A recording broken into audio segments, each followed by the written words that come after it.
ভারতে গোমূত্র নিয়ে বিতর্ক নতুন কিছু নয়, কিন্তু এবার উত্তরপ্রদেশ রাজ্য সরকারের এক সিদ্ধান্ত ভারত জুড়ে আলোচনা সমালোচনার জন্ম দিয়েছে। সে আলোচনার আঁচ সীমানা পেরিয়ে বাংলাদেশেও লেগেছে। কৃষকদের কাছ থেকে অর্থের বিনিময়ে গোমূত্র সংগ্রহ করবে রাজ্য সরকার। প্রতি লিটারের দাম ধরা হয়েছে 10 রুপি। প্রশ্ন হচ্ছে, কেন এই উদ্যোগ? কৃষকরা এতে লাভবান হবেন, আর বিরোধীরা কেন এই প্রকল্পের বিপক্ষে দাঁড়িয়েছে? চলুন সহজভাবে দেখি বিষয়টি আসলে কি।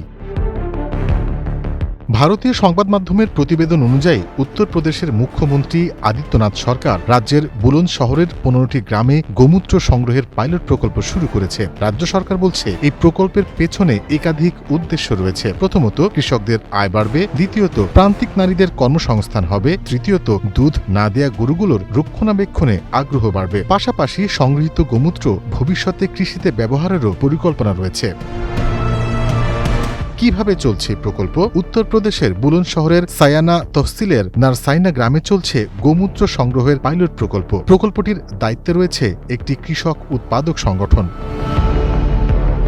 সংবাদ মাধ্যমের সূত্র জানাচ্ছে, প্রকল্পের মাধ্যমে দৈনিক 500 লিটার গোমূত্র সংগ্রহ করা হয়। গোমূত্র সংগ্রহ ও সংরক্ষণের জন্য ট্যাঙ্ক বসানো রয়েছে। প্রতি লিটার গোমূত্রের জন্য সর্বোচ্চ 20 রুপি পর্যন্ত দেওয়ার পরিকল্পনা করছে সরকার। বিষয়টি শুধুমাত্র গোমূত্র সংগ্রহের মধ্যেই সীমাবদ্ধ নয়। সংগ্রহের পর সংরক্ষণ এবং পরবর্তী সময়ে কৃষিতে ব্যবহারের সংগঠিত ব্যবস্থা গড়ে তোলার প্রচেষ্টা চলছে। এই প্রকল্পের আরেকটি উল্লেখযোগ্য দিক হল, এতে গ্রামের নারীদেরও যুক্ত করা হয়েছে। প্রতিবেদনে বলা হয়েছে, গোমূত্র সংগ্রহে সহযোগী নারীদের প্রতি লিটারে 2 রুপি করে কমিশন দেওয়ার ব্যবস্থা রাখা হয়েছে। প্রাথমিকভাবে 300 জন নারীকে নিয়ে প্রকল্পটি শুরু হয়েছে এবং তাদের প্রকল্পের শেয়ার হোল্ডার করা হয়েছে। সরকারের যুক্তি হল, এর মাধ্যমে গ্রামীণ নারীরা নিজেদের নিয়মিত কাজের পাশাপাশি অতিরিক্ত আয়ের সুযোগ পাবেন। এখন সামনে এসেছে গুরুত্বপূর্ণ একটি প্রশ্ন: সংগ্রহ করা এই বিপুল পরিমাণ গোমূত্র দিয়ে কি করা হবে?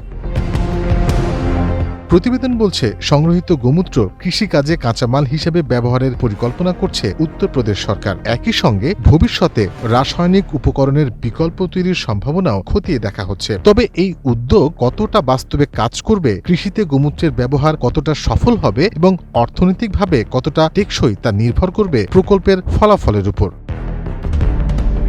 এই পাইলট প্রকল্প সফল হলে গোমূত্র সংগ্রহ ও ব্যবহার নিয়ে আনুষ্ঠানিক নীতি তৈরি করার কথা ভাবছে আদিত্যনাথ সরকার। এরপর পুরো রাজ্যে প্রকল্পটি সম্প্রসারণের সম্ভাবনাও আছে। উত্তরপ্রদেশ সরকারের এই উদ্যোগ নিয়ে ইতোমধ্যেই রাজনৈতিক বিতর্ক তুঙ্গে। বিরোধী দল সমাজবাদী পার্টি এই প্রকল্পে তীব্র সমালোচনা করে একে কেলেঙ্কারি হিসেবে অভিহিত করেছে।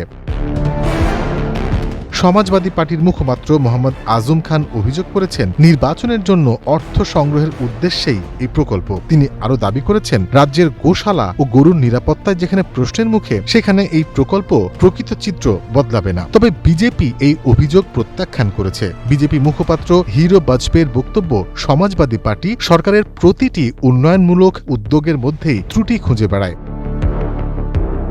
সব মিলিয়ে উত্তরপ্রদেশ সরকারের গোমূত্র সংগ্রহের উদ্যোগকে দুইভাবে দেখা যায়। সরকারের দৃষ্টিতে এটি কৃষকদের বাড়তি আয়, গ্রামীণ নারীদের কর্মসংস্থান এবং দুধ না দেয়া গরুর রক্ষণাবেক্ষণের জন্য নতুন মডেল। অন্যদিকে বিরোধীদের প্রশ্ন, এই প্রকল্প বাস্তবে কতটা কার্যকর হবে এবং এর পেছনে সরকারের প্রকৃত উদ্দেশ্যই বা কি?